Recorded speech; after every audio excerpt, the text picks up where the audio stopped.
नमस्कार, स्वागत है आपका एनएमएफ न्यूज में। मैं हूं आपके साथ शबनम।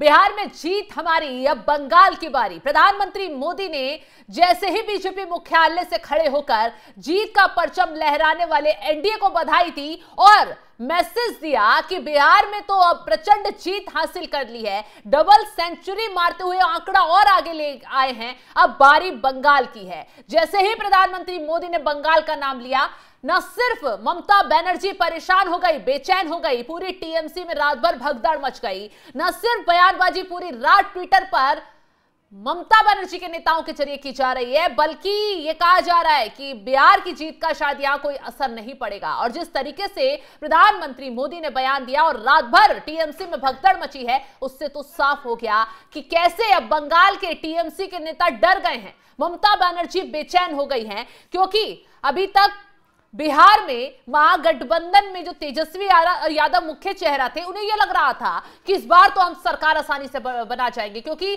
पिछली बार हम सबसे बड़ी पार्टी बने, 14 सीटें लेकर आए, हालांकि एनडीए की ही सरकार बनी थी, तो तेजस्वी यादव को उम्मीद थी इस बार तो हम रिकॉर्ड तोड़ देंगे। लेकिन क्या हुआ? रिकॉर्ड टूटा नहीं, ध्वस्त हो गया। रिकॉर्ड ध्वस्त किया है एनडीए ने और तेजस्वी यादव की नैया बुरी तरह बिहार के मजदार में डूब गई है। 35 सीटों पर सिमटकर महागठबंधन रह गया। लाज बचा नहीं पाए बड़े बड़े नेता आरजेडी के और कांग्रेस के। राहुल गांधी तो मानो मुंह दिखाने लायक नहीं बचे हैं, क्योंकि जिन सीटों पर राहुल प्रियंका ने प्रचार किया, वहां सारे कांग्रेसी ही डूब गए।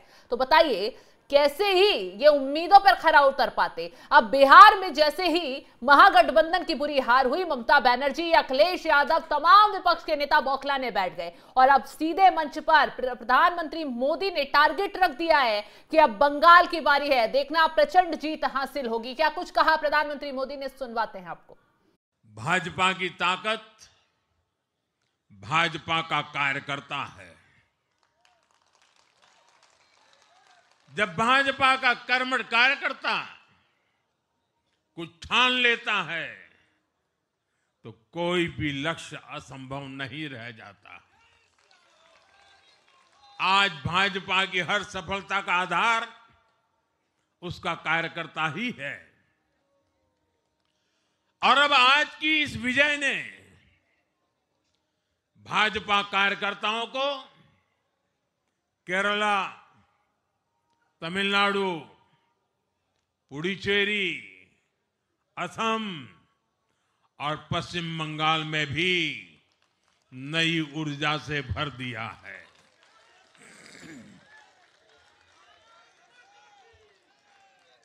और हां, गंगा जी यहां बिहार से बहते हुए ही बंगाल तक पहुंचती है।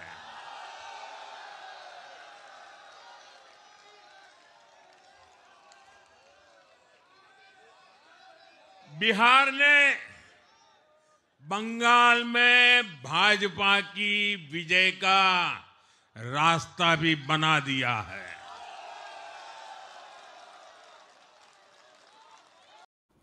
तो प्रधानमंत्री मोदी ने बंगाल का नाम जैसे ही लिया, अगला टारगेट जैसे ही सेट किया, ममता बनर्जी की पार्टी की बेचैनी बढ़ गई। रात भर ट्वीट पर ट्वीट, मानो नींद ही नहीं आई है। एक तरफ कह रहे हैं कि बिहार के चुनाव का असर बिल्कुल भी बंगाल में नहीं पड़ेगा, लेकिन दूसरी तरफ पूरी रात जगकर ट्वीट पर ट्वीट कर पलटवार करना, ये क्या दिखाता है? ये यही दिखाता है कि पार्टी के अंदर कितनी बेचैनी बढ़ गई है कि इस बार सत्ता पाना मुश्किल ही नहीं, नामुमकिन हो जाएगा। क्यों? क्योंकि बंगाल में जिस तरीके से मुद्दे रहे हैं, जिस तरीके से अपराध बढ़ा है, जिस तरीके से भ्रष्टाचार बढ़ा है और जिस तरीके से टीएमसी के नेता ही इस भ्रष्टाचार में इन्वॉल्व पाए गए हैं, जिस तरीके से रेप की घटनाएं बढ़ी हैं, जिस तरीके से घुसपैठियों के मामले बढ़े हैं, वो कहीं ना कहीं ममता बनर्जी के लिए इस बार काल बन सकते हैं। और यही मुद्दे बंगाल में उठाकर बीजेपी हो सकता है कुछ नया दांव खेल दे। आपको बता दें, जैसे ही वक्फ कानून बिल आया, ममता जमकर बौखलाई,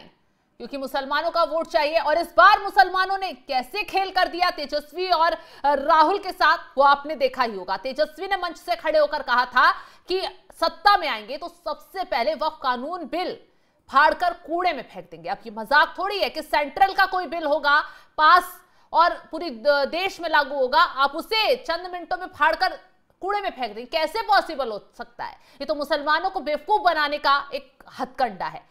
जम्मू कश्मीर में भी तो उमर अब्दुल्ला ने कहा था कि सत्ता में आएंगे, 370 को बहाल करेंगे, 370 जो हटाया गया है उसको फिर से लेकर आएंगे आर्टिकल, लेकिन ला पाए क्या? नहीं। केंद्र ने हटाया तो केंद्र का रोल ही इसमें अहम है, तो कैसे वह कानून रद्द कर देते आप? जनता समझ गई, मुसलमान समझ गए कि यहां शिक्षा की बात, उन्हें उठाने की बात, उन्हें योजनाएं देने की बात होती नहीं है, लेकिन अगर ये राजनीतिक मुद्दे, अशांति फैलाने मुद्दे उठाने हो तो ये विपक्ष सबसे पहले आ जाता है। और सबसे बड़ा खेल इस बार यादव और मुस्लिम वोटरों ने ही किया, और यही मुस्लिम वोटर इस बार ममता बनर्जी को बंगाल में सबक सिखा सकते हैं, क्योंकि उन्हें समझ आ गया है कि उनका विकास उनकी योजनाओं से होगा, उनका विकास जमीनी स्तर पर कामकाज से होगा, लेकिन ममता बनर्जी भी सिर्फ राजनीति में उनका इस्तेमाल करने में जुटी हुई हैं। और यही वजह है कि ममता बनर्जी की बेचैनी लगातार बढ़ती जा रही है। फुल फ्रेम प्रधानमंत्री मोदी के वो विजुअल दिखाइए, देखिए जैसे ही प्रधानमंत्री मोदी बीजेपी कार्यालय में पहुंचते हैं वैसे ही गमछा लहराकर एक मैसेज दे दिया जाता है कि बिहार का दिल हमने जीत लिया है। और सबसे बड़ी बात तो यह है, एनडीए ने छप्पड़ फाड़ जीत हासिल कर 202 सीटों पर कब्जा किया है और बीजेपी 89 सीटों पर कब्जा करने में कामयाब रही है। सबसे बड़ी पार्टी बनकर उभरी है बीजेपी बिहार में। और जेडीयू की बात करें तो 85 सीटें जेडीयू के कब्जे में गई हैं। एलएनजेपी के जो सीटें हैं वो 19 रही हैं, हम की 4 और आरएमएल की 5 सीटें रही हैं। लेकिन महागठबंधन का हाल देखिए, 35 सीटों पर सिमटना, नाक एड़ी चोटी का दम लगाकर ये 35 सीटें महागठबंधन ला पाया है। तेजस्वी यादव जीत गए, वही उनके लिए बहुत बड़ी बात है, क्योंकि वहां पर वो आखिरी वक्त तक पीछे चल रहे थे, लेकिन आखिरी राउंड में धीरे धीरे कुछ चंद वोटों से आगे बढ़े और जीत हासिल कर पाए। और सिर्फ आरजेडी 25 सीटों पर ही सिमट कर रह गई। कांग्रेस का हाल देखिए, 6 सीटें लाना मुश्किल कांग्रेस को हो रहा था, बड़ी मुश्किल से 6 सीटें कांग्रेस को मिल पाई। और जो वीआईपी वाले मुकेश सैनी है ना, वो ये कह रहे थे जीत जाएंगे, उप मुख्यमंत्री बनेंगे, देखिए 0 सीटों पर आ गए, ना सरकार बना पाए ना ही सीटें पा पाए। तो सोचिए क्या हाल इस वक्त विपक्ष का हो गया है बिहार में। और बात बंगाल की कर लेते हैं, बिहार के नतीजों से बंगाल में क्यों बेचैनी बढ़ रही है? बिहार बंगाल में ज्यादा दूरी तो नहीं है, और जो एजेंडे रहते हैं, जो माहौल रहता है, जनता की सोच रहती है, थोड़ी मिलती जुलती भी है बिहार बंगाल के जो बॉर्डर एरिया है उनकी। तो ऐसे में अब तृणमूल कांग्रेस के प्रवक्ता कुणाल घोष प्रधानमंत्री मोदी के बयान के बाद एक्स पर पोस्ट कर दावा करते हैं अगले साल चुनाव के बाद ममता बनर्जी के नेतृत्व वाली पार्टी 250 से ज्यादा सीटों के साथ चौथी बार सत्ता में आएगी। बिहार चुनाव के नतीजों ने एक बार फिर दिखा दिया है कि भाजपा के खिलाफ कांग्रेस नाकाम रही है। कांग्रेस को गरिया रहे हैं, लेकिन बीजेपी को कह रहे हैं कि दावा करते हैं 250 सीटें हम ही ले जाएंगे। और राज्यसभा के पूर्व सदस्य घोष ने यह कहा है कि यह बिहार का समीकरण है, इसका बंगाल में कोई संबंध नहीं है, इसका बंगाल पर कोई असर नहीं पड़ेगा। बंगाल में विकास, एकता, सद्भाव, अधिकार और स्वाभिमान ही कारक है। 250 से ज्यादा सीटों के साथ ममता बनर्जी फिर से मुख्यमंत्री बनेंगी।